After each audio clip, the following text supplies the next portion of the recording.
ছেড়ু আম্মু, ওইদিকে দিয়া যায়েন না, আমনে রাস্তা কইরা বেতলতলার ঘাট দিয়া যান। রফিক মিয়ার কথায় কপালে ভাঁজ পড়ে ষোড়শী কন্যা সুভার। সদ্য 10ম শ্রেণীতে উঠেছে সে।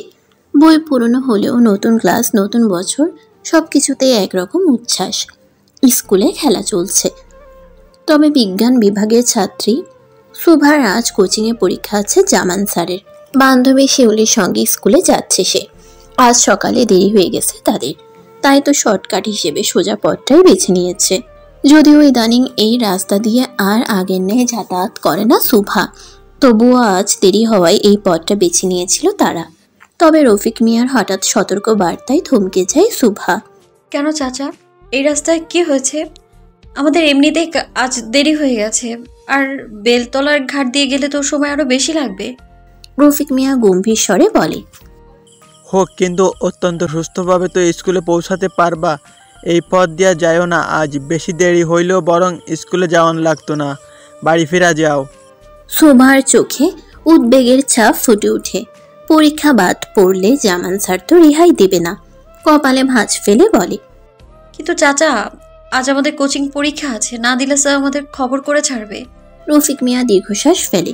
এক মুহূর্ত চুপ করে থেকে বলল, তাহলে যাও, কিন্তু সাবধানে যেও, এলাকার পরিস্থিতি ভালো না। কেন কাকা, কি হয়েছে? শিউলির প্রশ্নে রফিক মিয়ার চোখে মুখে উৎকণ্ঠার ছাপ পড়ে। গলা ভারী করে বলে, আর কি হইব, চেয়ারম্যানের পোলাই টং দোকানের উজ্জ্বলের পিটাইতাছে, 2 দলের লোক নিয়া মারামারি লাগছে, অবস্থা ভালো না। তোমার চাচি শিপনের দিয়া আমার ডাকাইয়া নিতাইছে বাড়ি। সুভা আতঙ্কিত চোখে শিউলির দিকে তাকায়। স্পষ্ট কিছু না বললেও চোখের ইশারাতেই বুঝিয়ে দেয় সে এই পথ দিয়ে যাবে না। শিউলিরও কিছু বলার সুযোগ হয় না। রফিক মিয়া বেশি কিছু না বলে দ্রুত পা চালিয়ে বাড়ি দিকে রওনা দেয়। সুভা ফিসফিস করে বলে, শিউলি, এই রাস্তা দিয়ে যাওয়া লাগবে না, আজ বাড়ি ফিরে যাই, এমনিতেই দেরি হয়ে গেছে। শিউলি মুখ বাঁকিয়ে বলে, আরে বলদি, এত ভয় পাস কেন? সব সময় মুরগির বাচ্চার মতো কলিজা নিয়া এই গ্রামে চলা যায় নাকি? সুভার চোখে মুখে আতঙ্কের ছাপ ফুটে ওঠে। আমি ওনাকে দেখলেই ভয় লাগে। মনে নেই 2 বছর আগে আমাকে অকারণে এক থাপ্পড় দিয়েছিল? 1 সপ্তাহ জ্বরে ভুগেছিলাম। আমি যাব না, তুই যা। শিউলি হাসলো, যেন ব্যাপারটা তেমন গুরুতর কিছুই না। তখন তো তুই ছোট ছিলি, এখন তো বড় হয়েছি আমরা। ক্লাস 10-এ পড়ে আমাদের গায়ে হাত তুলতে আসবে কোন দুঃখে শুনি? সুভা মাথা নাড়ে। ওনার মারার জন্য কোনো কারণ লাগে নাকি? অকারণেই তো গায়ে হাত তোলে।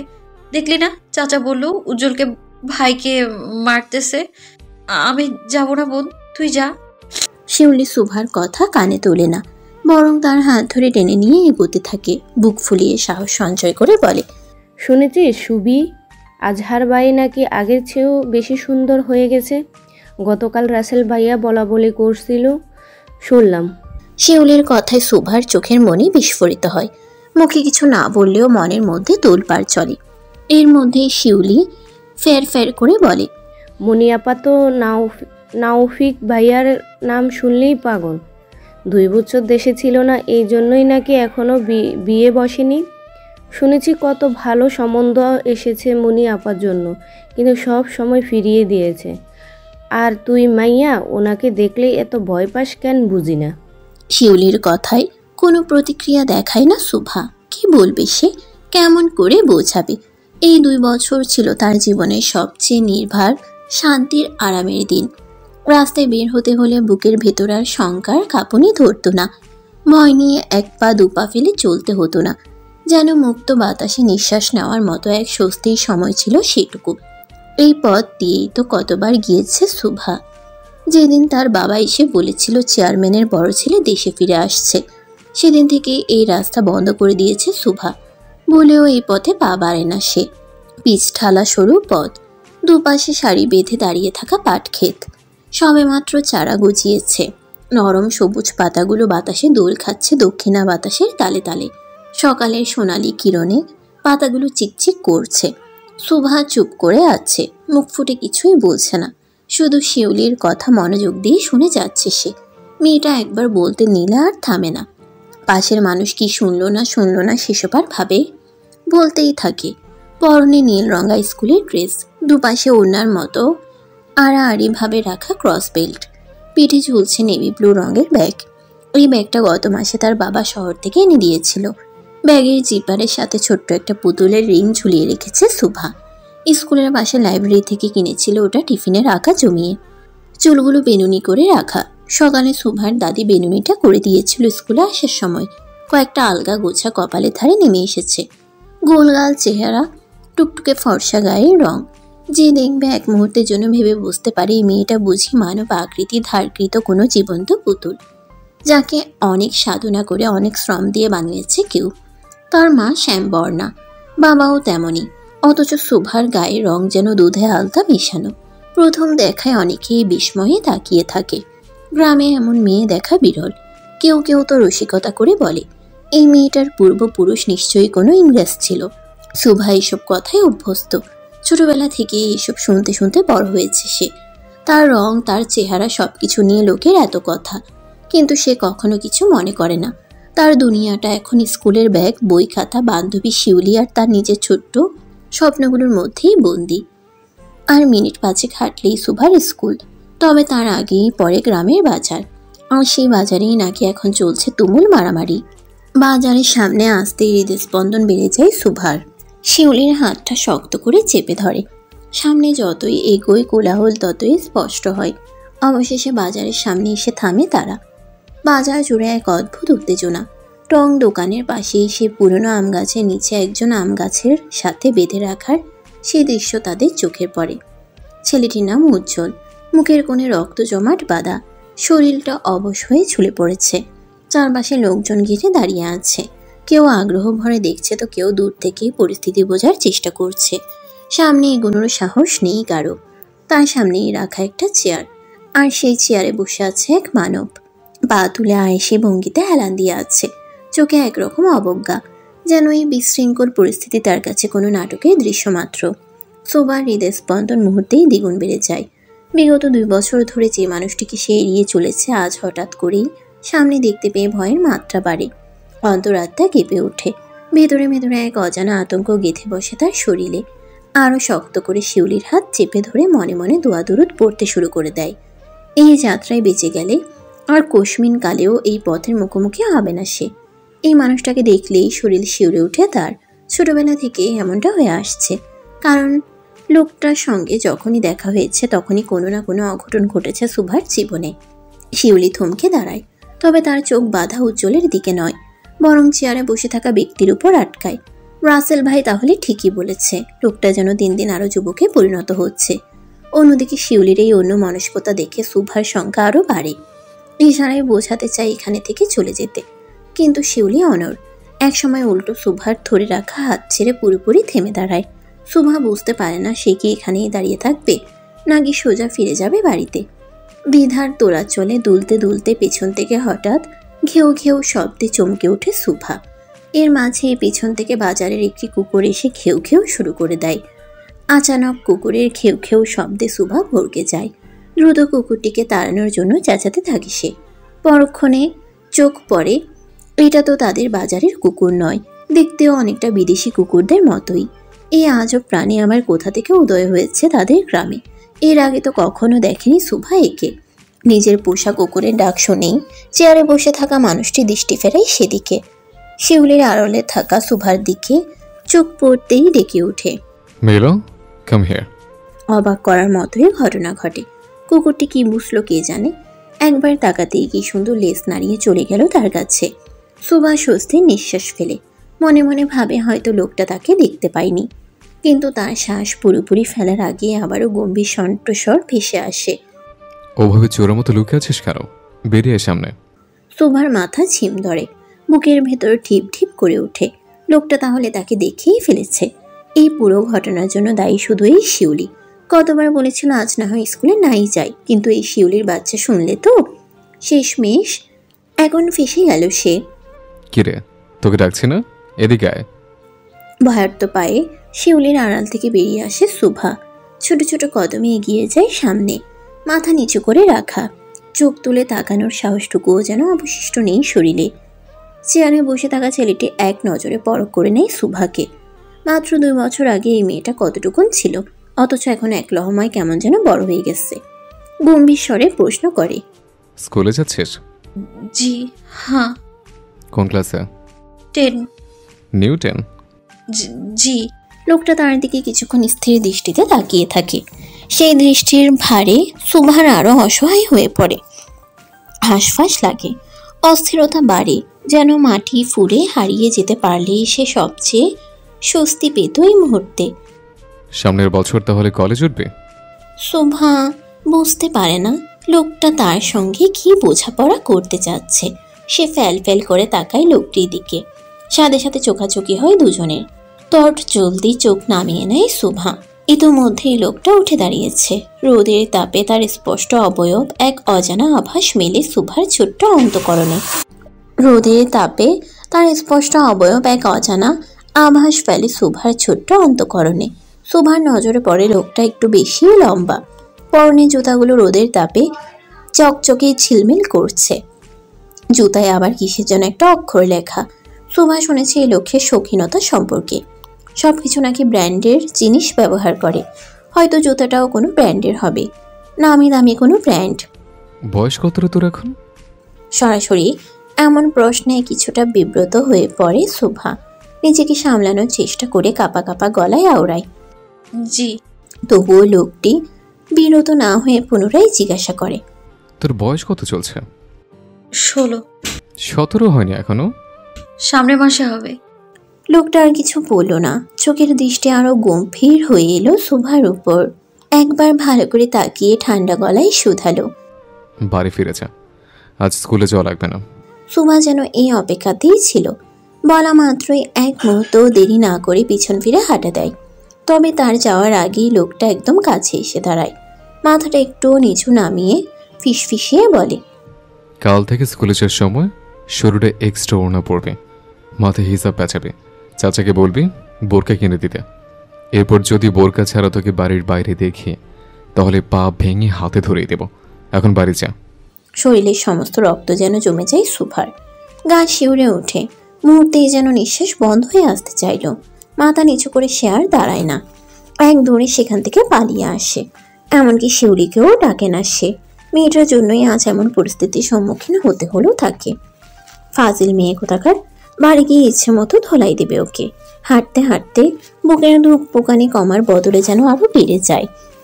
এই 2 বছরে সে কতটা শান্তিতে ছিল, অথচ আজ আবার সেই দুঃস্বপ্নের বাস্তবতায় ফিরে এসেছে। সেই পুরনো আতঙ্ক, সেই চেপে আসা নিঃশ্বাস, সেই দৃষ্টির দগদগে আগুন। তেজওয়ান নাওফিক চৌধুরী। দুপুরের তপ্ত কড়া ফাটা রৌদ্রে খা খা করছে ধরণী। বাতাসহীন চারপাশ যেন উত্তপ্ত এক চুল্লি। গাছের পাতাগুলোও ক্লান্ত হয়ে নুয়ে পড়েছে। আব্বাস মিয়া সবেই বাজার থেকে ফিরেছেন নিজ গৃহে। ফজরের আজানের সাথেই উঠে চলে গিয়েছেন নিজ দৈনন্দিন কাজে। এটা তার নিত্যদিনের রুটিন। সকালে গিয়ে বসেছিলেন মাছের আড়তে। বিশাল ব্যবসা, যা তাদের পাটোয়ারি বংশের ঐতিহ্য বহন করে আসছে বহু বছর ধরে। বাজার জুড়ে তাদের এই আড়তের সুনামও কম নয়। প্রায় 10-15 জন কর্মচারী থাকলেও আব্বাস মিয়া ছাড়া অচল সবাই। ছোট ভাই রমজান মিয়া চেষ্টা করলেও ভাইয়ের অনুপস্থিতিতে একা সামলাতে হিমশিম খান। তাই প্রতিদিনের মতো আজও বাজারে যেতে হয়েছিল তাকে। গ্রামে প্রভাবশালীদের তালিকায় প্রথমেই চেয়ারম্যান পরিবার থাকলেও মধ্যবিত্ত পরিবারের মধ্যে রয়েছে এই পাটোয়ারি বাড়ি। শক্তি, প্রতিপত্তি আর অর্থবিত্তের দিক থেকে কারো চেয়ে কম নেই তারা। বাড়িতে ঢুকতে এক গ্লাস ঠান্ডা পানি এগিয়ে দিলেন সহধর্মিণী আসনা বেগম। তপ্ত রোদে পুড়ে যাওয়া স্বামীর ক্লান্ত মুখের দিকে তাকিয়ে বুঝতে পারেন আজও সারাদিন বাজারের কর্মব্যস্ততায় কাটিয়েছেন তিনি। আব্বাস মিয়া ধীরে ধীরে গ্লাসের পানি শেষ করে। সে ফাঁকেই আসমা বেগম স্বামীর জুতাগুলো খুলে এনে রাখলেন দরজার সামনে ছোট জুতোর একটাই। আব্বাস মিয়া আর তার ভাই রমজান মিয়ার বাড়ির দূরত্ব মিনিট 10-এর মতো। রমজান মিয়া নতুন জায়গায় বাড়ি করে পরিবার নিয়ে উঠে গেলেও আব্বাস মিয়া পারেননি পিতৃভিটা ছাড়তে। এই পুরনো বাড়ির প্রতিটা কোণে বাবার স্মৃতি জড়িয়ে আছে। মায়ের স্পর্শ লেগে আছে ঘরের দেয়াল জুড়ে। তাই মায়ার বাঁধনে আজও এখানেই রয়ে গেছেন তিনি। পুরনো এই 2তলা বাড়িটিকেই করে তুলেছেন নিজের আশ্রয় কেন্দ্র। নিচতলায় একপাশে রান্নাঘর। রান্নাঘরের পাশের ছোট রুমটি নির্ধারিত তার মা বিলকিস বানুর জন্য। বাবার মৃত্যুর পর বৃদ্ধা মায়ের দেখভালের দায়িত্ব যে তারই কাঁধে। এর পরের রুমটি তার নিজেরও সহধর্মিনীর। উপরে 3টি রুম। কোণার রুমটি বড় ছেলে শ্রেয়ানের, অন্য কোণার ঘরটিতে থাকে শুভা। মাঝখানের কক্ষটি রেখে দিয়েছেন মেহমানদের জন্য। মাঝে মাঝে ভাইয়ের বাড়ি থেকে কিংবা আত্মীয় স্বজন এলে আশ্রয় দেন সেই ঘরে। বাবা বাড়িতে আসার খবর কানে যেতেই হন্তদন্ত হয়ে নিচে নামে শুভা। এই অসময়ে মেয়েকে বাড়িতে দেখে আব্বাস আলী মেয়েকে উদ্দেশ্য করে বলেন, আজ স্কুলে যান নাই আম্মা? না আব্বা। জামাল কল দিয়া বলল আজকে নাকি আপনাকে পরীক্ষা আসছিল, যান নাই কেন? বাবার কথায় চুপ হয়ে গেল শুভা। বলার জন্য কোনো কথা খুঁজে পেল না আপাতত। এর মাঝে রান্নাঘর হতে বিলকিস বেগম খাবারের প্লেট হাতে নিয়ে টেবিলে এনে রাখলেন। তোমার মাইয়া ঘুম থেকে উঠে কয়টা বাজে জানো না? স্কুলে পড়ুয়া মাইয়া এত দেরিতে ঘুমতে উঠলে স্কুলে যাওয়ার সময় থাকে? কইলাম আজ যাওন লাগতো না। তোমার মাইয়া শুনলে তো ঠিক রেডি হইয়া স্কুলে গেল তো গেল, আবার ঢ্যাং ঢ্যাং কইরা বাড়িতে ফিরা আইলো। কি আম্মা, স্কুলে গিয়া আবার বাড়িতে ফিরে আসলেন কেন? বাবার কথায় মাথা নিচু করে রইল শুভা। মেয়েটাকে কোনো কিছু বলেও শান্তি নেই। কিভাবে বলবে? একটু জোরে কথা বললেই যে 2 চোখ দিয়ে বাড়ি ধারা শুরু হয় এই মেয়ের। আজকালের দিনে এমন নরম মনের মানুষ হলে চলে? আব্বাস মিয়া আদুরে কণ্ঠে মেয়েকে ডাকলেন। বাবার আদুরে ডাক পেতেই শুভা গুটি গুটি পায়ে বাবার সামনে গিয়ে বসলো। কি হয়েছে আম্মা, স্কুল থেকে বাড়িতে ফিরে আইছেন কেন? আব্বা দেরি হয়ে যাওয়াতে বাজারের পথ দিয়ে যাইতেছিলাম, পরে থাক আর বলা লাগবে না। বাজারে গন্ডগোল হয়েছে এই লাইগা আপনি ভয় পাইয়া বাড়িতে আইসা পড়ছেন, তাই না? শুভা নীরব সম্মতিতে দুপাশে মাথা নাড়ে। আব্বাস মিয়া মেয়েকে আদুরে গলায় বললেন, হনেন আম্মা, সামনে বড় হইতেছেন, এখন আর ছোট নাই। এই গ্রামে এমন ভয় ডর নিয়ে বাস করা যায় না, মনে সাহস রাখতে হয়। এই জামানায় আইসা এত ভয় পাইলে চলে? তোমার মাইয়া ভয় পায়, ওর সব ভয় শুধু নাউফিকের মধ্যে সীমাবদ্ধ। এমনিতে তো সবার মাথায় লবণ থুইয়া বড়ই খায়, শুধু খালি চেয়ারম্যানের পোলারে দেখলেই ভয়ে জড়াইয়া ধরে ওরে। আসমা চুপ থাকো না। তোমার আজকারায় তোমার মাইয়া এমন হইছে, লাই দিয়া দিয়া মাথায় উঠাইছো। তো আমার মাইয়ারে উঠামু না তো কি তোমারও উঠামো? মাইয়ার বেলায় যত আদর, ওদিক দিয়া পোলা যে সারাদিন কি করে বেড়ায় সে খবর রাখো? শ্রেয়ান কই? কাল রাতে বাড়ি ফিরে নাই, সকালে আইয়া রুমে ঢুকছে, এখনো বাইর হয় নাই। চেয়ারম্যানের পোলা দেশে আসতে না আসতেই শুরু হয়েছে আবার। এতে চেয়ারম্যানের পোলার দোষ কই? তোমার পোলার আগে তুমি ঠিক করো। কত করে বললাম শহরে বাবুর কাছে পাঠাই দেই, তুমি শুনছো আমার কথা?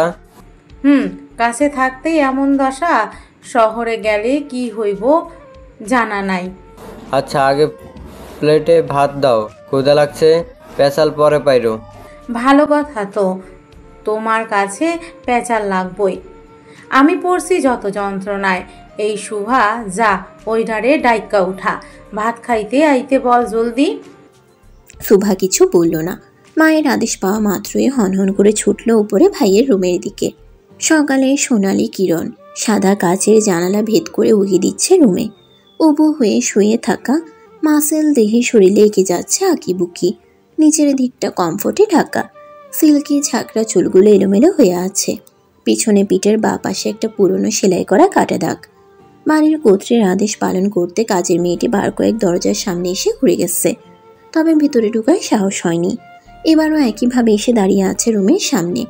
বাড়ির গৃহিণীর করা আদেশ যেন খুব শীঘ্রই ডেকে দেওয়া হয় রুমে থাকা ব্যক্তিটিকে। এই নিয়ে তৃতীয়বার একই রুমের দরজায় গিয়ে দাঁড়ালো কাজের মেয়ে মর্জিনা। দরজাটা আধা খোলা, ভেতর থেকে কোনো শব্দ আসছে না। যদি এই অসময়ে ডাকলে রেগে যায়, মেজাজ চওড়া এই ব্যক্তিটিকে ভয় পায় মর্জিনা। দরজার ফাঁক দিয়ে উকি মেরে দেখে চিত্ত হয়ে বিছানায় শুয়ে আছে ব্যক্তিটি, এক হাত কপালের উপর রাখা। কি রে মর্জিনা, তোকে সেই কখন পাঠিয়েছি ওপরে, এখনো ডাকিসনি? ম্যাডাম, বড় স্যারকে আমার কেন জানি ভয় লাগে। আপনি যখন আইসেন তখন এমনি একটু ডাইকা দেন, আমি নিচে গেলাম, নাস্তা বানাইতে হইব। বলে আর অপেক্ষা করলো না কাজের মেয়েটি, কোনো রকম মুসিলা দেখিয়ে কেটে পড়লো সেখান থেকে। তপ্ত শ্বাস ছাড়লেন চেয়ারম্যান বাড়ির বড় বউ ঝর্ণা বেগম। দরজা খুলে ভিতরে ঢুকলেন কপাল কুচকিয়ে। মেয়েটাকে সে কখন পাঠিয়েছে ছেলেটাকে ডেকে ওঠাতে, অথচ না ডেকে দিব্যি দাঁড়িয়ে আছে দরজার সামনে। তেজ, বাবা ওঠ, তোর বাবা আসছে বাড়িতে, ওঠ বাবা। মায়ের কথায় নড়াচড়া দিয়ে ফের শুয়ে পড়ল নাওফিক। ছেলের পিঠে সেই কাটা দাগটায় আঙ্গুল ছুঁয়ে দিলেন ঝর্ণা বেগম। এই ছেলেটা তার অনেক শখের। বিয়ের পরপরই অন্তঃসত্ত্বা হয়েছিলেন তিনি। পরপর দুটো ছেলে হয়ে মারা যায় দুদিন থেকেই। এরপর কত ডাক্তার কবিরাজ কোনো কিছু বাদ রাখেননি তারা। সবাই বলেছিলেন আর বাচ্চা হবেন না তার। শেষমেশ সৌভাগ্যবশত পেটে রয়ে গিয়েছিল তারই ছেলে। সেই কত সাবধানে থেকে এই ছেলেকে জন্ম দিয়েছেন তিনি। 10টা মাস কেটেছে অনিদ্রায়। কত নির্ঘুম রাত পাড়ি দিয়েছেন ছেলের অসুস্থতায় তা কেবল সেই জানে। তেজ নামটাও রেখেছেন তারা সকলেই মিলে। ছোট থেকে এই ছেলেটা যে ভীষণ জেদি আর একরোখা, কারো কথা শুনতো না। যেটা চাইতো সেটা না এনে দেওয়া পর্যন্ত দম নিত না এই ছেলে। তাই তো সবাই মিলে এই তেজি ছেলের নাম দিয়েছেন তেজ। এরপর কয়েক বছর পর জন্ম হয় তিয়ানের। তিয়ান তার ছোট ছেলে, তবে তেজের মতো আদর যত্ন পায়নি তিয়ান।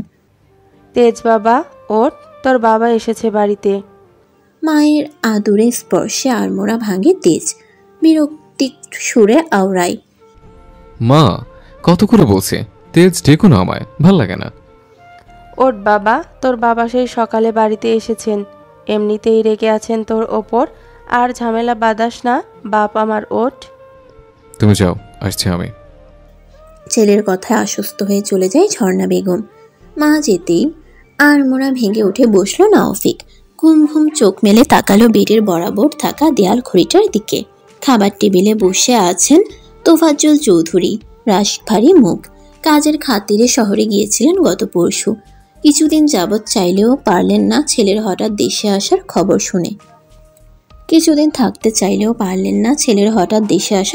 শুনে। এই ছেলেকে 2 বছর আগে বিদেশ পাঠিয়েছিলেন কত শত কাহিনী করে। পেশায় চেয়ারম্যান হলেও শান্ত শিষ্ট ভদ্র নরম স্বভাবের মানুষ তোফাজ্জল চৌধুরী। মারামারি খুন খারাপির ধারে কাছে ঘেঁষেন না। যথাসম্ভব দূরে দূরে থাকার চেষ্টা করে এসেছেন সবসময়। এই 2 বছর বেশ শান্তিতেই তো ছিলেন সকলে। ছেলের দিকে কঠোর দৃষ্টিতে তাকালেন তিনি। ঠিক বরাবর রাখা পাশের চেয়ারটায় বসে আছে নাওফিক। পরোটা দিয়ে গরুর টাটকা রান্না করা মাংস চুবিয়ে মুখে পড়ছে একটু পরপর। তোফাজ্জল সাহেবের ধৈর্যের বাঁধ ভাঙল এবার। ছেলের দিকে তাকিয়ে তীক্ষ্ণ কণ্ঠে বললেন, কাউকে না জানিয়ে হঠাৎ করে দেশে ফিরে আসছো কেন তুমি? বলা নেই কোয়া নেই, হঠাৎ করে এসে হাজির হয়েছো। নাওফিক ধার ধারল না বাবার কথায়। নির্বিকার ভঙ্গিতে এখনো খেয়েই যাচ্ছে। ছেলের এহেন ও ভাবলেশহীন রূপ দেখে ফুঁসে উঠলেন তোফাজ্জল সাহেব। দৃঢ় স্বরে তেতে উঠলেন, এভাবে আর কতদিন পার করবে তুমি? বয়স হচ্ছে আমাদের, নিজ দায়িত্ব সামলাতে হিমশিম খাচ্ছি। তোমাকে জন্ম দিয়ে কি লাভ হলো আমাদের? বিয়েও করছো না, বিয়ের বয়স পেরিয়ে যাচ্ছে। তোমার জন্য তোমার ছোট জনকেও বিয়ে করাতে পারছি না। তোমার মায়ের বয়স হয়েছে, একা একা আর কত সামলাবে সে? তুই বিয়ে করবি তিয়ান? মেয়ে দেখবো? পাশে বসে থাকা তিয়ান মনোযোগ দিয়ে শুনছিল বাবা ভাইয়ের ঝগড়া বিভেদ। হঠাৎ ভাইয়ের এহেন সরাসরি প্রশ্নে ভীষণ খেল তিয়ান। ভাইকে পানির গ্লাস এগিয়ে দিতে দিতে নাওফিক ফের বলে উঠল, বেনাম শুনতে বিষম খাচ্ছিস, ব্যাপার কি? সিস্টেম টিস্টেম ঠিক আছে তো তোর? সমস্যা কোনো থাকলে কিন্তু নির্দ্বিধায় বলতে পারিস।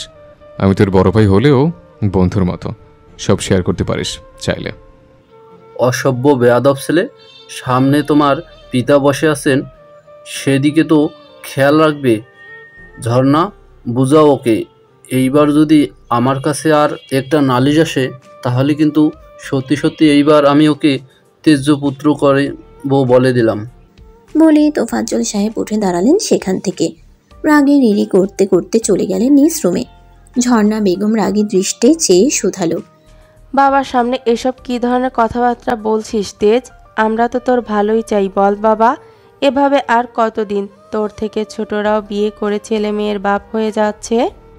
নাতি নাতির মুখ দেখতে চাইলে ধ্যানের ব্যবস্থা করে দাও। আমার পেছনে পুরো অযথা সময় নষ্ট করো না। সত্যি করে বল তো বাবা, তোর কি কাউকে পছন্দ আছে? আমি নিজে গিয়ে কথা বলবো। একবার শুধু বল কাউকে পছন্দ করিস। সময় হলে তোমাদের বলবো না আম্মু, সোজা গিয়ে তুলে নিয়ে আসবো। সে পর্যন্ত ধৈর্য রাখতে পারলে রাখো। প্রতিদিনের মতোই স্কুল ড্রেস গায়ে জড়িয়ে রেডি হচ্ছে শুভা। আজ সময় করেই স্কুলে যাওয়ার জন্য ঘুম থেকে উঠেছে। এখনো অনেকটা সময় বাকি আছে ক্লাস শুরু হতে। গালে একটু স্নো মেখে ঠোঁটে একটু ন্যাচারাল কালার লিপস্টিক লাগিয়েছে আজ মনটা ভীষণ ফুরফুরা। কারণ জানা নেই তার। দেয়ালে ঘড়িটার দিকে তাকিয়ে আরেকবার দেখে নিল। না, এখনো অনেক সময় আছে হাতে। মনের খুশিতে বেলতলার ঘাট দিয়ে যেতে পারবে সে নির্দ্বিধায়। এমন সময় বাড়িতে আসে শিউলি, কাঁধে ব্যাগ, পরনে স্কুলের ড্রেস। গতকাল বিকালে এসেছিল একবার, কথা শুনিয়েছে শুভা। শিউলি মাফ চেয়েছে। শুভা আর রাগ ধরে রাখতে পারেনি, মাফ করে দিয়েছে শিউলিকে। শিউলির সাথে অবশেষে স্কুলের জন্য রওনা দিয়েছে শুভা। কি রে শুভা, আজ তোকে এত খুশি খুশি লাগছে কেন রে? ফুপি আসবে আগামী সপ্তাহে আমাদের বাড়িতে।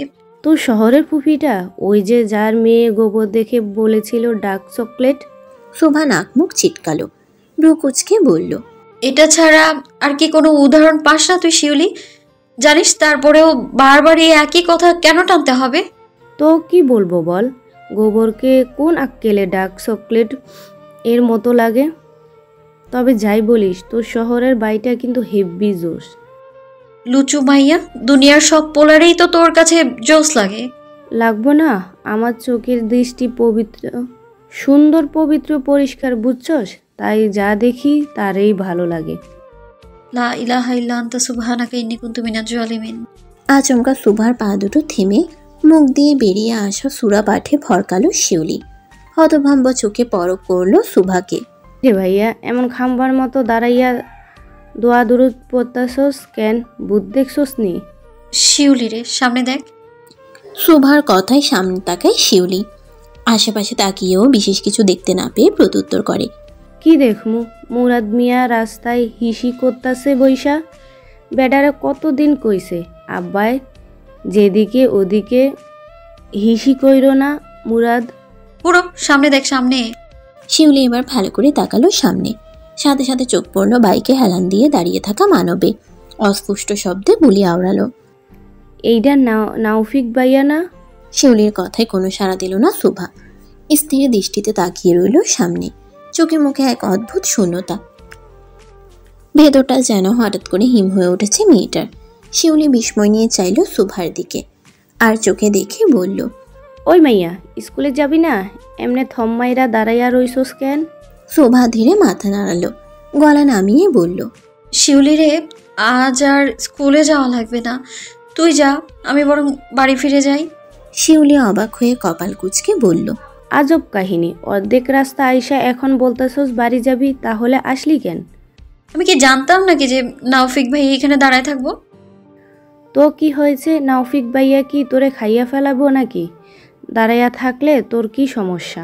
শুভা কিছুটা ম্রিয়মান হয়ে বলল, গতকালের কথা মনে নাই? কি বলছিল আমারে? শিউলির মুখটা একটু থেমে গেল। কিছুক্ষণ চুপ থেকে মনে করার চেষ্টা করলো গতকাল বিকেলের কথা। গতকাল বিকেলে শুভার বলা কথা স্মরণে আসতেই সহজ গলায় শুভাকে স্বাভাবিক করতে বলল, আরে বুন্দি, ওইটা নাউফিক ভাইয়া রাগে বলেছিল মারামারি করার টাইমে ফোলাগো মাথা গরম থাকে, দেখবি এখন কিছুই কইব না, আয় তো আমার লগে। বলে শিউলি আর এক মুহূর্ত অপেক্ষা না করে শুভার হাত চেপে ধরে একরকম জোর করেই টেনে নিয়ে যেতে লাগলো সামনে। শুভার মুখে দ্বিধা থাকলেও পা চলতে লাগলো শিউলির টানে। বেলতলার ঘাটের এক প্রান্ত ঘেঁষে বয়ে চলেছে ছোট্ট একটা নদী। গ্রীষ্মকালে যার বুক শুষ্ক হয়ে উঠল বর্ষায় রূপ নেয় এক উন্মত্ত স্রোতস্বিনীতে। পানিতে টইটুম্বর হয়ে উপচে পড়ে তীর ছাপিয়ে। রাস্তার অপর প্রান্তে বিস্তৃত ছোট ছোট বিল। এই বিলগুলোর সৌন্দর্যের মূল আকর্ষণ থাকে লাল রঙা শাপলা। স্থানীয়দের মুখে তার রক্ত শাপলা নামে পরিচিত। আজ প্রকৃতিও কিছুটা বিষণ্ণ। বিল নদী দুটোর মধ্যে এক ধরনের নিস্তেজতা। জ্যোৎস্নাহীন রাতের মতো নির্লিপ্ত আর নিশ্চুপ। ঘাটের সাথে রয়েছে এক বট গাছের নিচে দাঁড়িয়ে থাকা টং দোকান, যা গ্রামের মানুষের কাছে আশু মিয়ার টং দোকান নামেই খ্যাত। সেই বট গাছের পাশেই টেস দিয়ে রাখা একটি কালো বাইক। বাইকের ওপর এক পা রেখে দাঁড়িয়ে আছে নাউফিক, চোখে কালো সানগ্লাস, দৃষ্টি নিবদ্ধ ফোনের স্ক্রিনে। শুভা দূর থেকেই দেখে নিয়ে মনে সাহস জোগালো। হয়তো লোকটা দেখেনি তাকে, কিন্তু তবুও বুকের ভেতর কোথা থেকে যেন এক অজানা কাঁপুনি ধরা দেয় তার। পৃথিবীর অন্য সব মানুষের সঙ্গে শুভা কোনো না কোনোভাবে তার কথায় বা নীরবতায় বুঝে নিতে পারলেও এই লোকটার বেলায় সে অচল। নাউফিক যেন তার কাছে এক রহস্য, এক অচেনা আতঙ্ক। চোখের আড়ালে থাকা স্মৃতিগুলো কেমন গলার কাছে এসে চেপে বসে, হাত পা অবশ করে দেয়। সুভা যতই কাছে এগিয়ে যায় ততই বুকের ভেতর থ্রেম থ্রেম শব্দ যেন বেড়ে চলে তার। দাঁড়া। আচমকা কণ্ঠস্বরটা যেন বজ্রা আঘাতের মতো নেমে আসে সুভার কানে। সুভা আর শিউলি ঠিক নাওফিককে পাশ কাটিয়ে সামনে এগিয়ে যাচ্ছিল, কিন্তু নাওফিকের গম্ভীর পুরুষালী গলায় উচ্চারিত সেই একটি মাত্র শব্দ যেন মুহূর্তেই থমকে দেয় সুভার কদম। শরীর কেঁপে ওঠে, চোখ দুটো আপনি থেকেই বন্ধ হয়ে আসে, নিঃশব্দে দাঁড়িয়ে পড়ে সে। পায়ের নিচে যেন জমে উঠেছে এক শীতল শিকল। নিজেকে শিউলির আড়ালে লুকিয়ে ফেলার ব্যর্থ চেষ্টা করে দ্রুত। এদিকে আয়। নাওফিকের কণ্ঠস্বর আরও গাঢ় হয়। সুভা শক্ত করে চেপে ধরে বান্ধবীর হাত। শরীরের প্রতিটি কোষে ভয়ের স্পন্দন ছড়িয়ে পড়ে তার। শিউলি ঠাহর করতে পারে বান্ধবীর করুণ অবস্থা সম্পর্কে। মৃদু সান্ত্বনার কণ্ঠে ফিসফিসিয়ে বলে, ভয় পাস না, আমি তো আছি পাশে। ওদিকে নাওফিক চোখ থেকে চশমা নামিয়ে হাতে নেয়। ফোনটা পকেটে রেখে এবার পূর্ণ মনোযোগে তাকায় দুই কিশোরীর দিকে। কিরে, তোকে ডাকছে না? এদিকে আয়। ওখান থেকেই বলেন নাওফিক ভাই, আমরা শুনছি। নাওফিক এক মুহূর্ত চুপ করে তাকালো। চোখ শুরু হয়ে আসে তার। তারপর ধীরে ধীরে নজর বুলায় শিউলির আড়ালে থাকা লুকিয়ে সুভার উপর। সাদা মাটা স্কুল ড্রেসে দু চোখে ভয় আর লজ্জার ছায়া নিয়ে দাঁড়িয়ে থাকা মেয়েটি তাকে ভয় পায় এটা সে জানে, কিন্তু কেন এই ভয় সেটা জানে না সে। সে কি বাঘ না ভাল্লুক? এত ভয় পেতে হবে কেন তাকে? প্রশ্নটা যে আজও কুড়ে কুড়ে খায়। যার সাথে কখনো গলা উঁচিয়ে কথা বলেনি, সবসময় সহজ সরল নরমভাবে নিজেকে উপস্থাপন করেও এতটা ভয়। ভেবে একটা দীর্ঘ নিঃশ্বাস ছাড়ে নাওফিক। সুভা জানতো এই মুহূর্তটা এড়ানো সম্ভব নয়। শিউলির আড়ালে নিজেকে গুটিয়ে রাখলেও ভিতরের কণ্ঠস্বর বলছিল পালানোর আর সুযোগ নেই সুভা। দুরু দুরু বুকে পা বাড়ায় সামনে। কিশোরী পা, কিশোরী সংকোচ, তবু কদম ফেলে সামনে এগিয়ে যায়, মাথা নিচ্ছু, দৃষ্টি মাটিতে নিবদ্ধ, যেন মাটির ফাঁকে গর্ত খুঁজছে নিজেকে লুকিয়ে ফেলার জন্য। নাওফিক ঠান্ডা চোখে একবার তাকায় সুভার দিকে, চেয়ে তার চোয়াল শক্ত হয়ে আসে কিছুটা। কালকের বলা কথাগুলো যে এই মেয়ের কানে ঢোকেনি সেটা বুঝতে তার দেরি হয় না, তবু নিজেকে সংবরণ করে। ক্রোধ তার চোখে ঝিলিক দিয়ে গেলেও তার কণ্ঠে ঠাঁই পায় না। তোকে গতকাল কি বলেছিলাম মনে নেই? সুভার গলা শুকিয়ে আসে, চোখের পলক পড়ে না, বুকের ভেতরে যেন কেউ ঢাক পেটাচ্ছে। নাওফিক এবার একটু তীক্ষ্ণ স্বরে বলে ওঠে, ওড়না কই তোর? বোরকা পরিস নেই সেটা বাদ দিলাম, কিন্তু একটা ওড়নাও কি বাড়িতে নেই? এই তো ঠিক এই ভয়টাই ছিল সুভার। এই লোকের এক একটা প্রশ্ন এক একটা ধমকতার বুক কাঁপিয়ে দেয়। সকালবেলায় ঘর থেকে বেরোনোর সময় মনে মনে ভেবেছিল বাড়ির পেছনের পথ দিয়ে গা ঢাকা দিয়ে চলে গেলেই হয়তো চোখে পড়বে না। সুভা থম মেরে দাঁড়িয়ে রইল, মুখে কুলু পেটে টু শব্দটি পর্যন্ত করল না। মনে মনে রাগ ঝেড়ে উঠল শিউলির প্রতি। মেয়েটা সবসময় তাকে এভাবে বিপদে ফালিয়ে ভাগে, আজও তাই করল। চাচা বাড়িতে? দুপাশে মাথা নাড়ালো সুভা। সুভার না সম্মতি শুনে ঠোঁট টিপে হাসলো বোধহয় তার সামনে দাঁড়িয়ে থাকা মানব। সুভার চোখও পড়ল না আর তা। বাড়ি ফিরে যা, বোরকা ছাড়া বাড়ি থেকে বের হওয়ার নিষেধ তোর জন্য, স্কুলে যাওয়া লাগবে না। আমার তো বোরকা নেই নাওফিক ভাই। ছোট্ট মুখ থেকে বের হওয়া সদ্য বুলিতে যেন এক পশলা বৃষ্টির ফোঁটা পড়ল খা খা করা মরুভূমির উপর। মেয়েটার কণ্ঠটা ঠিক মিষ্টি সুরেলা কোকিলের প্রতিধ্বনি নেই। তপ্ত শ্বাস নিয়ে প্রত্যুত্তর করল, বাড়ি যা। সুভার দাঁড়ালো না, আদেশ পাওয়া মাত্রই ছুটল বাড়ির দিকে। কালকে না হয় কোচিংয়ে না গিয়ে সেরেছিল, আজ কি জবাব দেবে বাড়িতে গিয়ে? তার মা তাকে কাঁচা চিবিয়ে খাবে না? তবে অত শত ভাবার আর ফুরসত পেল না ছোট্ট সুভা। আপাতত এই নাফিক নামের জম থেকে বিদায় হতে পারলেই বাঁচে সে। সুভা যেতেই সেদিকে চেয়ে মৃদু হাসে এই যুবক। দূর থেকে সেই দৃশ্য দাঁড়িয়ে দাঁড়িয়ে পর্যবেক্ষণ করছে 4-5 জন যুবক। এরা সবাই নাফিকের কাছের লোক। ছোটবেলা থেকেই ওদের সাথে চলাফেরা করলেও নাফিককে মাঝে মাঝে বুঝতে অক্ষম হয় সকলে। ওইটা শিয়ানের বন্যা। মুখে সিগারেট পুড়তে পুড়তে এতক্ষণ এই দিকটাই দেখছিল সকলে। এতক্ষণ একসাথে থাকলেও সুভাকে দেখে নাফিকের ইশারা পাওয়া মাত্রই তানভীর সকলকে নিয়ে কেটে পড়ে সেখান থেকে, আশ্রয় নেয় আড়ালে। হ্যাঁ, ওই মাইয়ার সাথে কি চলে আমাদের নাওফিকের? কি বলতে চাস তুই? মামা, আমাগো নাওফিক শেষ পর্যন্ত নিজের হাঁটুর বয়সী মেয়ের প্রেমে মজলো নাকি? দীপ্তকে হাত দিয়ে পেটে গুঁতো মারল তানভীর। পরপর বলল, আরে তেমন কিছু না, শ্রেয়ানের বোন মানে তো আপনাদেরও বোন, আমাদেরও বোনের মতোই। তুই একটু একটু শাসন কর। দীপ্ত দুঠোঁটের ভাঁজে সিগারেটটা ঢুকিয়ে একটা মারল তাতে, ধোঁয়া ছাড়লো শূন্য। কিছু একটা ভেবে মুখে ফুটে উঠল এক বাঁকা হাসি। আসরের আজান পড়েছে সবে। শোভা উঠে এসেছে তাদের বাড়ির দোতলার ছাদে, হাতে আচারের কাচের বয়াম। যেখানে মেয়েরা আইসক্রিম কিংবা চকলেটের জন্য পাগল, সেখানে শোভার পাগলামে একটুখানি আচার নিয়েই। সারা বছর ধরে বিলকিস বেগম মেয়ের খাতিরে রকমারি আচার বানিয়ে রাখেন, এক এক মরশুমে এক এক স্বাদ, ঝাল মিষ্টি টক। আজ সকালে মায়ের কাছে একটু মিথ্যে বলতে হয়েছিল শোভাকে। খুব বেশি অপরাধবোধ হচ্ছে না তার। এই চেয়ারম্যানের পোলাটার জন্যই সব। কেন যে ছায়ার মতো তার পেছনে লেগেই থাকে লোকটা, বোঝে না সে। তাদের বাড়ির মেয়েরা কি পরে রাস্তায় বেরোয়, তাই শাসন তো করে না সে। তাহলে তার পেছনে এত কৌতূহল কেন? সে বোরকা পড়ুক কিংবা না পড়ুক, তাতে তার কি? সে তো এখনো ছোট। হ্যাঁ, তার বাবা তো তাই বলে, কিন্তু কতদিন এভাবে লুকিয়ে থাকতে হবে তাকে? যদি আবার কালকে রাস্তায় ঘিরে দাঁড়ায় লোকটা, ভাবতেই বুকের ভেতরে ধক করে ওঠে। নিঃশব্দে এক দীর্ঘশ্বাস ফেলে শোভা। এই 2 বছর যেন শান্তির দিন ছিল, কারণ নাওফিক নামের সেই আপদটা দেশে ছিল না। হঠাৎ ছাদের উপর ভেসে আসে ছোট কাকার মেয়ে ঋতুর কণ্ঠ। হুশ ফিরে আসে শোভার। আচারের বয়ামটা নিচে রেখে ওড়নায় চটচটে তেল মুছতে মুছতে ছুটে চলে আসে নিচে। বসার ঘরে আব্বাস মিয়া বসে আছেন, পাশে সারি সারি শপিং ব্যাগ।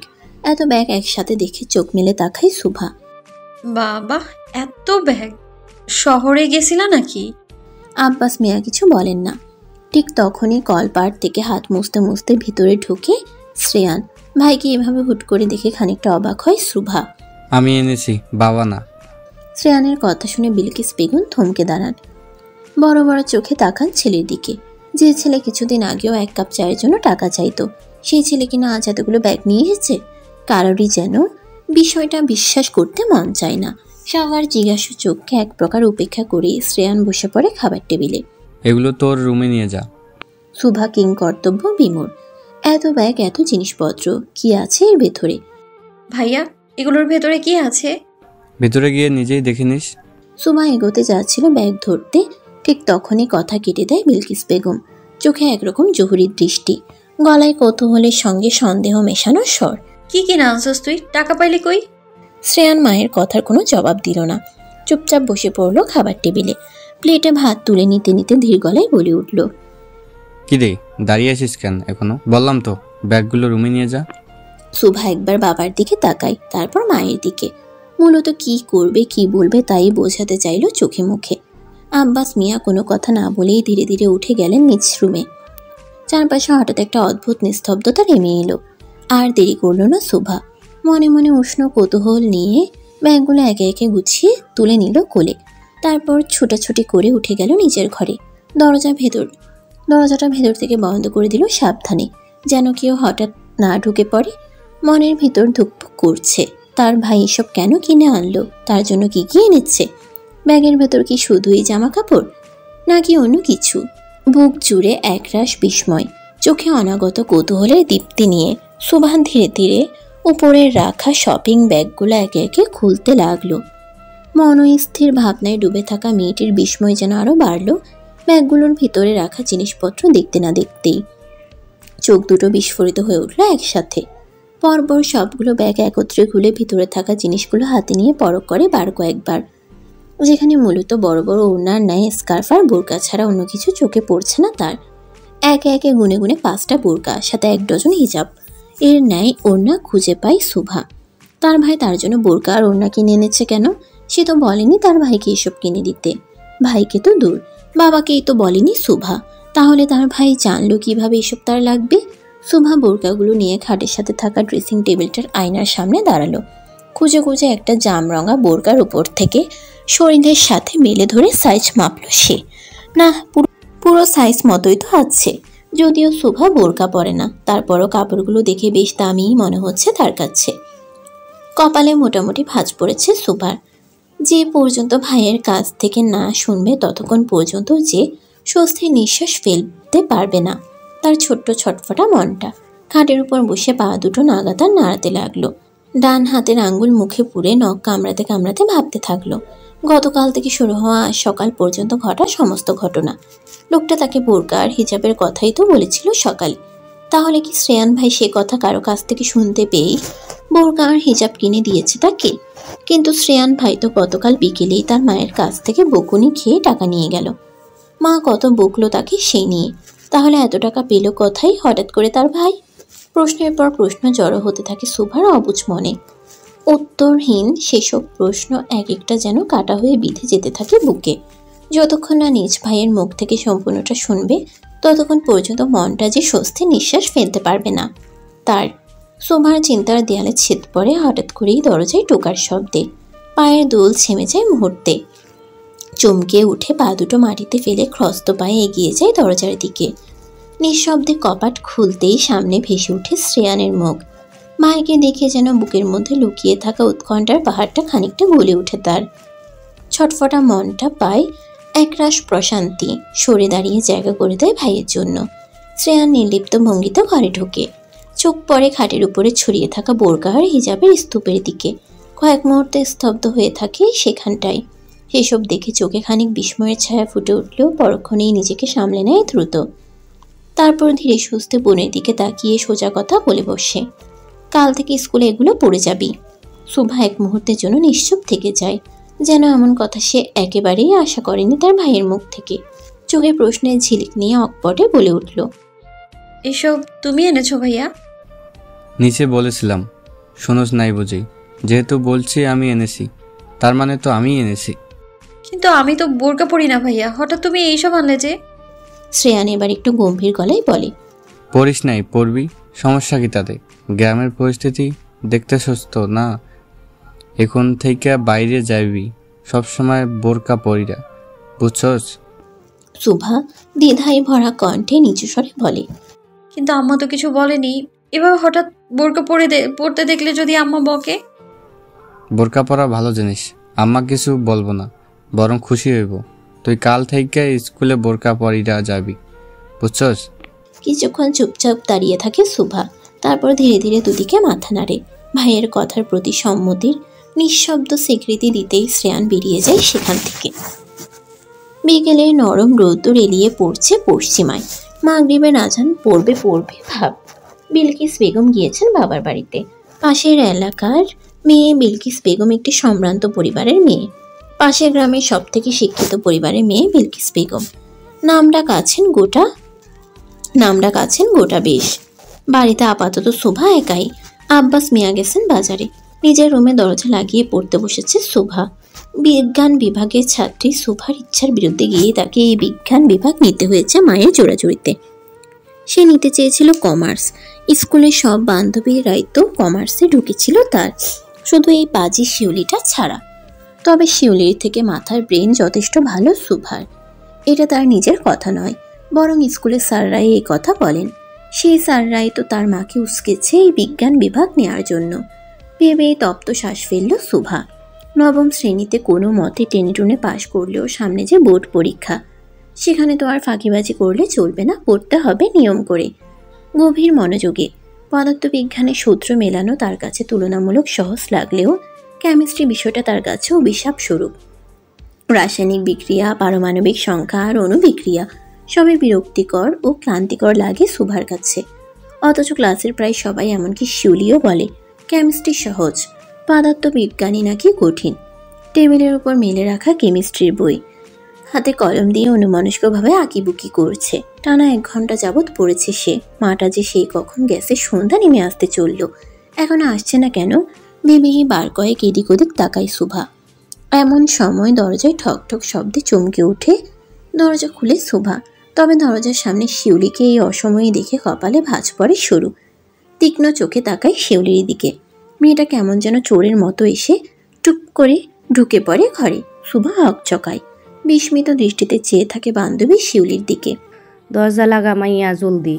শিউলি খাটের উপর বসে পড়েছে ইতিমধ্যে। একবার আর চোখে শিউলিকে দেখে দরজা লাগায় শোভা। বড় বড় পায়ে এগিয়ে আসে শিউলির দিকে। এর মধ্যে ওনার আড়াল থেকে কিছু একটা বের করে বলে ওঠে, দেখ কি নিয়ে আনছি আমি। বলেই ওনার আড়ালে থাকা একটি ধাতব জিনিস বের করে তুলে ধরে শিউলি। শোভার চোখ দুটো বিস্ময়ে বড় হয়ে ওঠে। জিনিসটা চিনলেও কখনো ধরে দেখার সাহস হয়নি সুভার এই 16 বছর জীবনে। আশ্চর্য চোখে চেয়ে বলে, এটা কার? কই থেকে আনছস তুই? আরে মাইয়া, গলা নিচে নামা, এমনি চিল্লাস কেন? এটা বাসায় আনছস কেন? কার এটা? মনিয়াফুর। সুভা বিচলিত ভঙ্গিতে চেঁচিয়ে বলে, তুই মনিয়াপুর ফোন আমাকে বাসায় আনছস কেন? আম্মা দেখলে আমার পিঠে ছাল তুলবো, জলদি লুকা। আহারে, এমন ভয় পাইতাছোস কেন সেহরি? মনিয়াপু, এইটা আমার রুমের আয়সা ছাঁচ লাগাইয়া গেছে। ওনাগো বাড়িতে কারেন্ট এর ডিস্টার্ব, আমি লুকাইয়া নিয়ে আনছি। আফু দেখে নাই। তো তোরে এটা লুকায় আনতে বলছে কে? হ্যাঁ, আম্মা দেখলে আমার খবর করে ছাড়বো। শিউলি, তুই বাইরে বইন, আমার রুম থেকে বাইর হ। শিউলি উঠে যাওয়ার বদলে হঠাৎই সুভার হাত টেনে পাশে বসিয়ে নিল নিজের। একরাশ গোপন উত্তেজনায় ভরা কণ্ঠে ফিসফিস করে বলল, আরে বুন্দি, এইটা জানোস কি? এইটা হইল মনিয়াফার প্রাণ ভোমরা। তুই মুখ চটকাইস কেন? চুপচাপ ব, দেখ কি দেখাই আজকা তোকে। বলে শিউলি নিজের হাতের স্মার্টফোনটা গুজে দেয় সুভার হাতে। কিছু বলার আগেই সুভার হাতে থাকা অবস্থায় নিজের আঙ্গুলে পাওয়ার বাটন টিপে দিতেই ফোনের স্ক্রিনে জলজল করে ওঠে আলো। কিন্তু এটা তো লক করা। মুখ কুচকে বলে সুভা, সমস্যা নাই, আমি মনিয়াফারে ফোন খোলার টাইমে চেয়ে দেখছি, জানি কেমনে খুলতে হয়। দাঁড়া, এক্ষুনি খুলতেছি। বলেই কিছু একটা টাইপ করতেই চট করে খুলে যায় ফোনের লক। সঙ্গে সঙ্গে স্ক্রিনে ফুটে ওঠে একটি আপত্তিকর ভিডিও থাম্বনেইল। কৌতূহল ছুঁয়ে যায় দুজনের চোখতেই। একটু তাকাতেই ভিডিওটা অটো প্লে হয়ে যেতেই সাথে সাথে কানে বাজতে থাকে ছেলে মেয়ের অপ্রীতিকর কিছু শব্দ। চমকে ওঠে শোভা, যেন বিদ্যুৎ পৃষ্ঠ ছুঁয়ে নিয়েছে তার অন্তঃকরণ। তৎক্ষণাৎ ফোনটা ছুঁড়ে ফেলে দেয় খাটের উপর। বিমূর কণ্ঠে চেঁচিয়ে বলে ওঠে, আস্তাগফিরুল্লাহ, ছি ছি শিউলি, তুই এগুলো দেখাইতে আসছস? ছি ছি ছি। ঘৃণায় কুকড়ে আসে সুভার কণ্ঠ। এদিকে শিউলি নিজেও হতভম্ব, চোখ বড় বড় হয়ে তাকায় ভিডিওর দিকে। কিছুক্ষণ চুপ থেকে মৃদু কণ্ঠে বলে, আস্তাগফিরুল্লাহ শিউলি, বোন মুখ বন্ধ কর, নাউজুবিল্লাহ। বান্ধবীর এহেন প্রতিক্রিয়ায় শিউলি যেন আরো উৎসাহ পায় বান্ধবীকে পরাস্ত করতে। ঠোঁটের ক্ষণে কটাক্ষের হাসি নিয়ে ধীরে ধীরে বলে, আর এমনি নাক চটকাস কেন? এটা তো আজকালকার দুনিয়ার সাধারণ বিষয়, সিনেমায় এডি কমন বিষয়। এমন নাক উঁচু কইরা না, বুঝছস? বিয়া দিলেই 2 দিন পর তুইও ওই লেদা লেদা পোলাফাইন এর মা হইয়া যাইবি। মনে নাই শিমু আপার কথা? 15 বছরেই বিয়া দিয়া এখন 2টা বাচ্চার মা। সুভার মুখটা যেন নিস্তব্ধ সন্ধ্যার মতো থম মেরে যায়। কাপা ঠোঁট আর কুচকে যাওয়া ভ্রু তার জল জ্যান্ত উদাহরণ। সুভা বুঝতে পারল এই মেয়ের সঙ্গে যুক্তি তর্ক করে লাভ নেই। যতক্ষণ না নিজের মিশন সম্পন্ন করবে ততক্ষণ এই মেয়ে কোনোভাবেই দম নেবে না। মনে মনে বিরক্তির দীর্ঘ নিঃশ্বাস ছেড়ে এগিয়ে গেল শিউলির দিকে। নিজেকে সংযত করে গিয়ে খাটের উপর বসলো। শিউলি পুনরায় ফোনটি হাতে তুলে নেয়। ব্যাক বাটনে চাপ দিতেই হোম স্ক্রিনে উদিত হয় একটি সুদর্শন যুবকের ছবি। একটি রেস্টুরেন্টের চেয়ারে হেলান দিয়ে বসে থাকা এই যুবককে চিনতে দেরি হলো না কারোরই। চমকে উঠল শোভা, এটা এটা নাউফিক ভাই না? তুই কি নাউফিক ভাইয়ার ফোন চুরি করে আনছস শিউলির বাচ্চা? শিউলির আগের দৃষ্টি নিক্ষেপ করে শোভার দিকে হালকা করে কপালে টোকা মেরে বলে, হে আল্লাহ, এ মাইয়া বুঝোস, কম চিল্লাস বেশি। নাউফিক ভাইয়ার ফোন আমার কাছে আসবো কেমনে বল? তাহলে ওনার ছবি এই ফোনে আসলো কি করে? সন্দেহের চোখে তাকায় শোভা। শিউলি গলার স্বর নামায়, ফিসফিসিয়ে বলে, মনিয়াফা সেভ করছে মনে হয়। মনিয়াপা নাউফিক ভাইয়ের ছবি সেভ করবে কেন? শিউলি এবার যেন উৎসাহে জ্বলে ওঠে। কেন আবার? আমার মনে হয় ওনাগো মধ্যে কিছু একটা চলছে।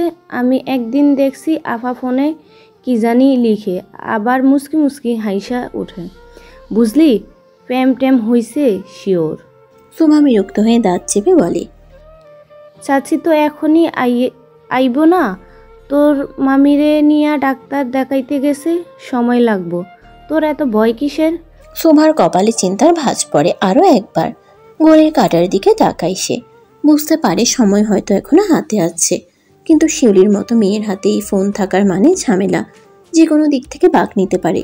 ভেবেই তপ্ত নিঃশ্বাস ছাড়ে। শিউলি রে বোন, দেখিস আমারে আবার আম্মার কাছে ফাঁসাইস না।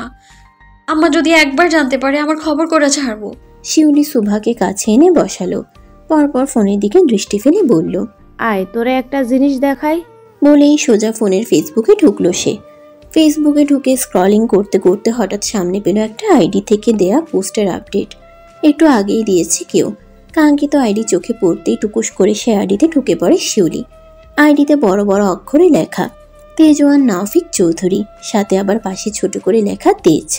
শিউলি কৌতূহল ভরা কণ্ঠে চেয়ে বলে, পাইছি। বলে আইডি ঘুরে ঘুরে পোস্টগুলো দেখতে লাগলো শিউলি। কয়েকটা পোস্ট পার হতে একটা ছবিতে আটকে গেল তার আঙ্গুল দুটো। ছবিটা গত 3 মাস আগের দেয়া, বিদেশে তোলা দেখেই বোঝা যাচ্ছে। প্রতিটি পোস্ট, প্রতিটা ছবিতে লাভ রিয়েক্ট দেয়া। শিউলি ভরা কণ্ঠে বলে ওঠে, দেখছস, আমি কইছি না ওনাগো মধ্যে নিশ্চয়ই কোনো চক্কর চলতাছে। এই দেখ, নাওফিক ভাইয়ের সব ছবিতে মনিয়াফা লাভ দিছে। ছবিতে লাভ দিলে কি হয়? আহারে বলদি, ছবিতে তারাই লাভ দেয় যাগো মধ্যে প্রেম চলে, বুঝছস?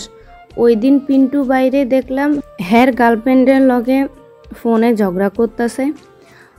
বলতেছিল, তুমি আর এখন আগের মতো আমারে ভালোবাসো না, আমার ছবিতেও লাভ রিয়েক্ট দাও না, হ্যান ত্যান। সেই কি ঝগড়া দুইজনে, আহা। তুই সত্যি বলতেছিস? হ্যাঁ, এই দেখ, নাওফিক ভাইয়ের সব পোস্টে মনিয়াপা লাভ দিছে, আবার ফোনে হ্যাঁ ছবি সেভ করা।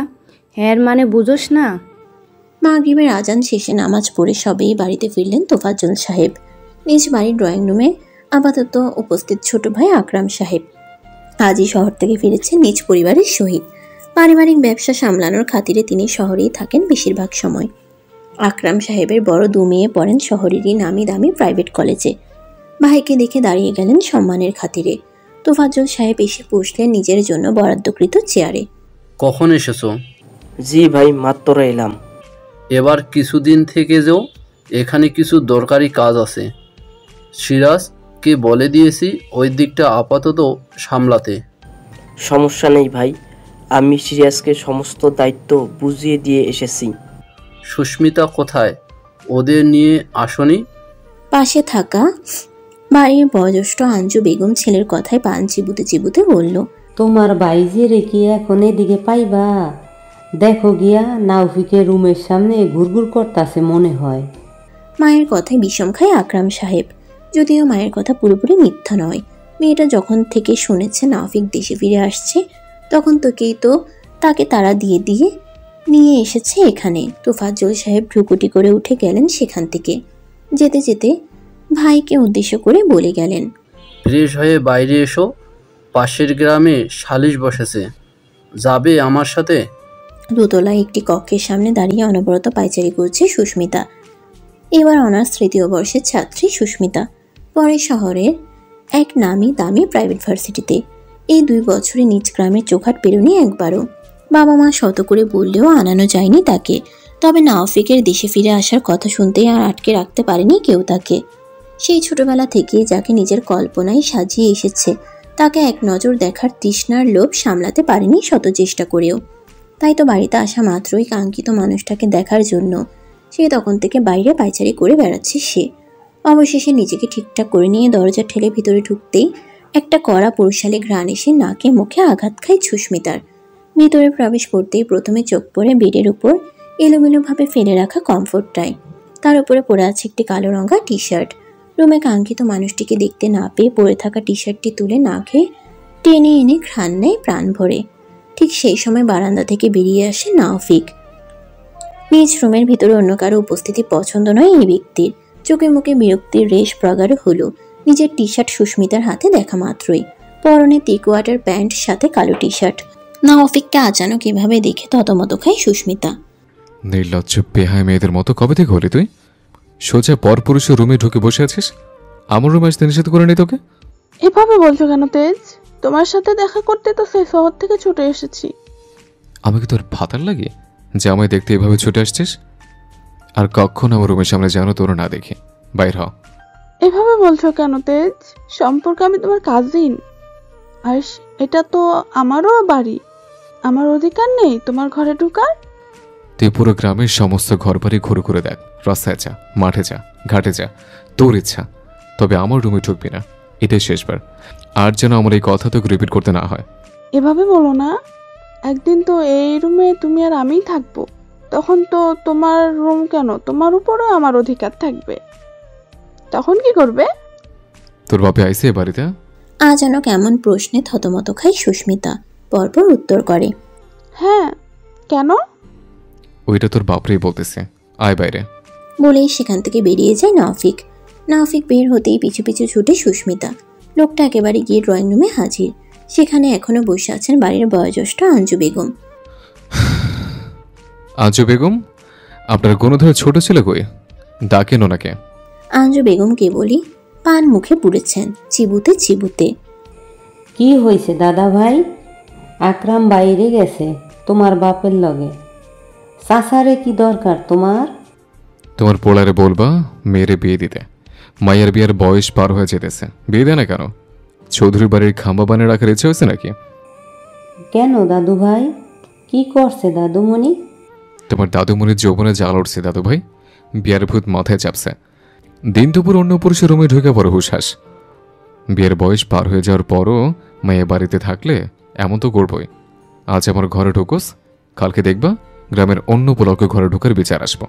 চাচারে বলো এটার জলদি বিয়ে দিয়ে বিদায় করতে বাড়ি থেকে। বলে হনহন করে সেখান থেকে চলে যায় নাওফিক।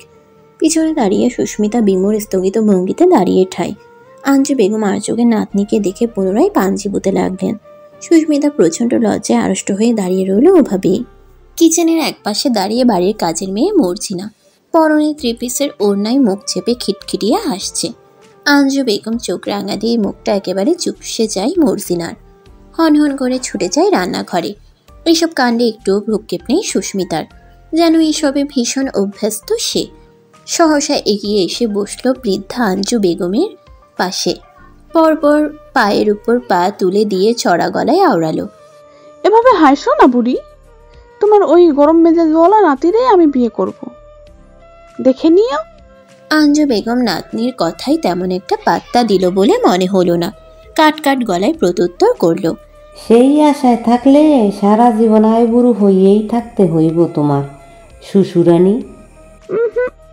দাদি, তোমাকে হাজারবার না করছি এই নামে আমারে ডাকবা না, এত সুন্দর একটা নাম, সেটা বাদ দিয়ে এসব কোন ধরনের নামের বাহার বানাও তুমি আল্লাহ জানে।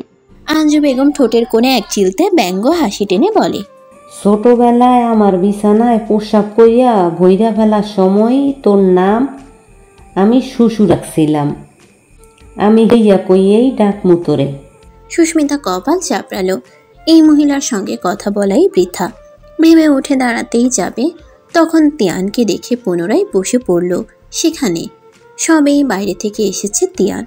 পায়ে কাদা ভর্তি জুতা, ঘামে তকতকে শরীর, পরনের গেঞ্জিটা শরীরের সাথে লেপটে আসে ঘামে ভিজে। সোফায় বসে থাকা সুস্মিতাকে দেখে বলল, আরে সুস্মি আপু কখন এলে? এই তো ভালোই, প্রায় ঘন্টা দুয়েক। খেলতে গিয়েছিলি নাকি? হ্যাঁ, ওই তো সামনের মাসে কলেজে একটা ম্যাচ, সেটারে প্রিপারেশন চলছে। যাক, ভাইয়ের মতো হোসনি তাহলে। এভাবে বলছো কেন আপু?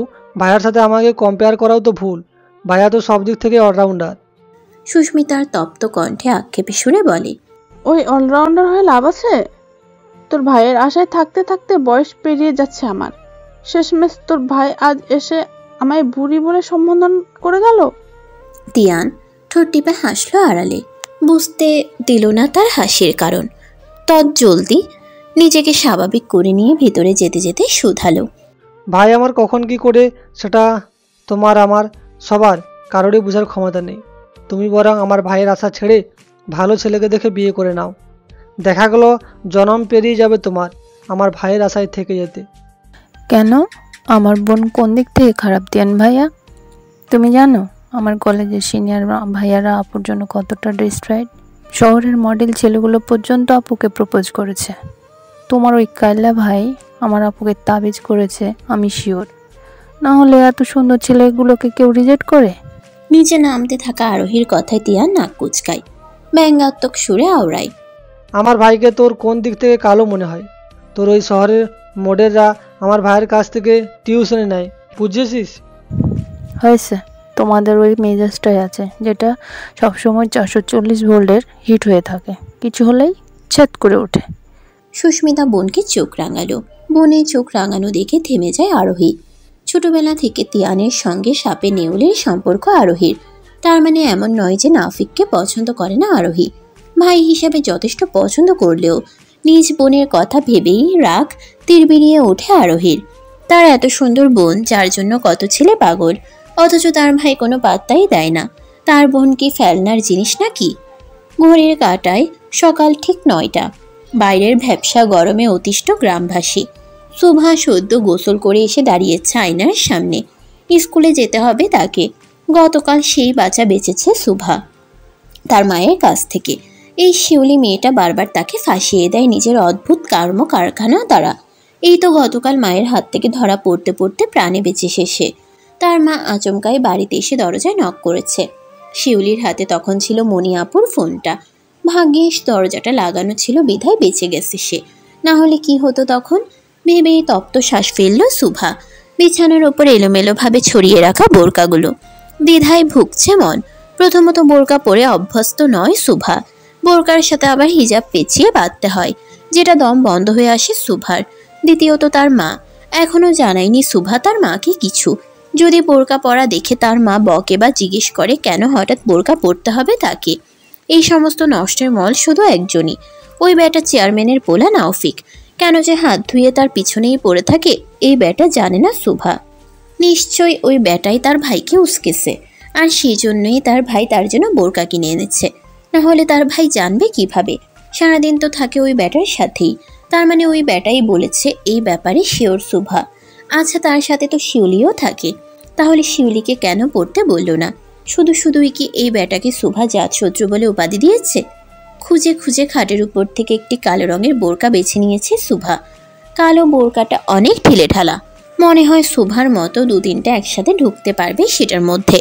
এমন বোরকা পরে গেলে স্কুলের মেয়েরা তার উপর হাসবে নির্ঘাত ভেবে ফিরে একবার তপ্ত শ্বাস ছাড়ল সুভা। বোরকাটা নিয়ে পরে দাঁড়ালো আয়নার সামনে। খুঁজে খুঁজে বোরকার সাথে মিলিয়ে কালো রঙা একটি ওড়না নিয়ে বাঁধতে লাগলো হিজাবের ন্যায়। তবে বিপত্তি বাঁধল সেখানেই। হিজাব বাঁধে কিভাবে সেটাই তো জানে না সে। আর এমন পিছলা কাপড়ের ওড়না তো মাথায়ও দেয়া যাবে না, পরে যাচ্ছে ক্ষণে ক্ষণে। সুভার এই মুহূর্তে মন চাচ্ছে ওড়নাটা দিয়ে নাওফিকের গলায় পেঁচিয়ে মারতে। পারলে হয়তো শান্তি লাগতো কিছুটা। বেটা অসহ্য ঝামেলা কোথাকার। নিজ বাড়ি থেকে চোরের মতো লুকিয়ে চুরিয়ে বের হচ্ছে সুভা। শিউলি ডাকতে আসার আগে ভাগেই বাড়ি থেকে বিদায় হতে হবে তাকে।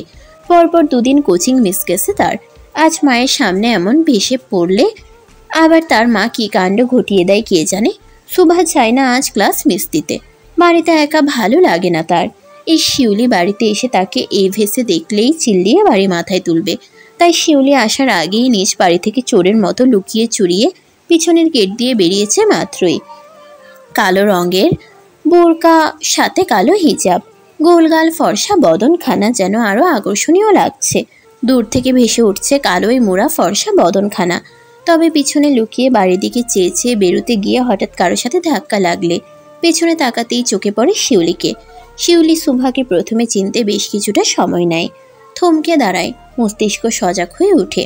নিজ বান্ধবীকে এমন ভেসে দেখে ভ্রু প্রসারিত করে প্রশ্ন করে বসে, বাড়ি থেকে চোরের মতো বাইরে হইতেছস কেন? সুভা বুকে থুতু দেয়। শিউলির হাত ধরে টেনে নিয়ে যায় বাড়ি থেকে দূরে। বেলতলার ঘাট দিয়ে যাবে তারা। সেই পথে হাঁটতে হাঁটতেই শুধায়, আমার চিনতে পারছস? আমারে কেমন দেখা যায় রে? শিউলি বান্ধবীকে একবার আগাগোড়া পরখ করে, ঠোঁট বাঁকিয়ে বলে, বেশি খারাপ না। আমার জমিনা নানির মতো লাগে। বলেই খিলখিলিয়ে হেসে ওঠে শিউলি। সুভা চিমটি কাটে শিউলির হাতে। ব্যথায় চোখ মুখ কুচকে নেয় শিউলি। হাত ঢলতে ডলতে ফিরে প্রশ্ন করে, এদিকে কিন্না দিছে তোরে চাচায়? না, শ্রেয়ান ভাই গতকাল নিয়ে আসছে। শুধু একটা না, অনেকগুলো একসাথে। বসে এখন থেকে স্কুলে এডি পড়ে যাইতে। শিউলির পা থেমে যায় রাস্তায়। বিস্মিত ভঙ্গিতে চেয়ে থাকে বান্ধবীর দিকে কিয়ৎক্ষণ। পরপর বলে ওঠে, কি কস শ্রেয়ান ভাই এত টাকা ফাইলও কইতে? আমার তো কেমন সন্দেহ হইতাছে। মানে? এই শ্রেয়ান ভাই তো কোনো কাজ কাম করে না। এই বোরকার অনেক দাম। আমি মনি আফার ফোনে দেখছি একটা বোরকার দাম 4000 কইরা। আফাই অর্ডার করছিল একদিন একটা, পরে আমাগো বাড়ির লোকেশন দেওয়ার পর ওই বেডি কইলো এত দূর অর্ডার নেয় না। আর শ্রেয়ান ভাই তোরে এতগুলা বোরকা কিনা দিল কেমনে? ওটা আমি জানবো কেমনে? আমি তো ভাবছি 300-400 করে হইব। তোরে আমি হুদাই বন্দি সেরি ব্যাককাল, তুই আসলেই একটা বুন্দি। হইছে, চুপ থাক এখন। ভুন্দিই ভালো, তোর মতো এত চালাক হওয়া লাগবো না আমার। অতি চালাকের গলায় দড়ি পরস নাই এটা। হ পাইছুস তো, শুধু এই একটাই লজিক, এই দুনিয়ার এখন চালাক না হইলে টেকা মুশকিল। মানুষ ব্যবহার কইরা সাইরা যাইব, বুঝতেও পারবা না। হইছে বই না, আমার আর বোঝা লাগবো না, জলদি কর। দেরি হইলে জামাইলা আজকে আর কোনো ছাড় দিত না। বলেই হাঁটতে শুরু করলো দুজনেই। তবে 2 কদমের বেশি আর পা বাড়াতে পারল না দুজনের কেউই। সামনে বট গাছের নিচে বাইকে হেলিয়ে দাঁড়িয়ে থাকা পুরুষটাকে দেখা মাত্রই থেমে যায় তাদের পদচারণ। কালো 3/4 প্যান্ট সাথে কালো টি শার্ট পরা পুরুষটাকে আজও ঠিক এই সময়ে এখানে উপস্থিত দেখতে পাবে কল্পনা করেনি তারা কেউই। বারবার কি কাকতালীয় ভাবেই ওদের সামনে এই লোক এসে পড়ে। কিরে সেরি, দাঁড়াইয়া রইছস কেন? হাট। শিউলি রে, এই বেড়ায় আজও এখানে কি করে? এ কি বাড়িঘর নাই? আরে ভয় পাস না, আজগা তো বোরকা পরা আসস, আজ তো আর কিছু কইব না। ছোট ছোট কদমে এগিয়ে যায় সুভা, শিউলির হাত খামছে ধরে। দূর থেকেও কালোর আড়ালে ফর্সা মুখখানা চোখ এড়ায় না দাঁড়িয়ে থাকা যুবকের। এতক্ষণ ফোনে কারোর সাথে কথাই বলার ব্যস্ত থাকলেও সুভাদের কাছাকাছি আসতেই ফোনটা পকেটে পুরে রেখে ডাক দেয় সেদিকে। তবে আজ আর সুভাকে নয়, বরং তার সাথে থাকা শিউলিকে উদ্দেশ্য করে ডেকে বলে। আকস্মিক এহেন কথায় ভরকায় শিউলি। ছোট্ট মস্তিষ্কে এমন ভারী কথা যেন ঢুকে না তার। হাবলার মতো তাকিয়ে প্রশ্ন করে বসে। মানে বাসে বলবি আজ তোদের কোচিং 12টায় শেষ হবে, এক্সট্রা ক্লাস নেবে জামাল স্যার। কোন নাউফিক ভাই? কই স্যার তো আমাগো কয় নাই আগে। তোর কি কি পছন্দ রে শিউলি? নাউফিকের এহেন বাঁকা বাঁকা প্রশ্নে আবারও ক্যাবলা কান্তের ন্যায় তাকিয়ে থাকে শিউলি। ধর আজকের জন্য আমি তোর সান্টা ক্লজ, তোর মনের যত ইচ্ছে আছে সব আমায় বল। তোর কি কি খাইতে মন চায়, কি কি কিনতে মন চায়, আমি তোর সব আবদার পূরণ করবো আজ। শিউলির মাথা যেন বিস্ময়ের ভাঁজ ভেঙে পড়ে। আশ্চর্য চোখে ফ্যাল করে তাকিয়ে থাকে কিছুক্ষণ। তার চতুর মস্তিষ্কও যেন দুর্বল হয়ে পড়ে এই লোকের সামনে আসতেই। শিউলির বিস্মিত মুখশ্রী দেখে এক মুহূর্তের জন্য নাওফিকের ভিতরে ধৈর্যের বাঁধ যেন টলমল করে উঠল। পরক্ষণেই নিজেকে সংবরণ করে পরিস্থিতির তাগিদে নিজেকে শান্ত রাখতে বাধ্য সে। আজকের দিনটা যেন তার নিজের প্রতি ঘৃণার আরেকটি উপলক্ষ হয়ে উঠেছে। হাঁটুর বয়সী এক মেয়ের সাথে এভাবে কথাবার্তা চালাতে হচ্ছে ভাবতেই একরাশ বিরক্তি গলার নিচে জমে উঠে, দলা পাকিয়ে উঠতেই তপ্ত এক নিঃশ্বাস বুক চিরে বেরিয়ে আসে। এই শিউলি মেয়েটা তার আন্দাজের থেকেও বেশি চতুর ধুরন্ত।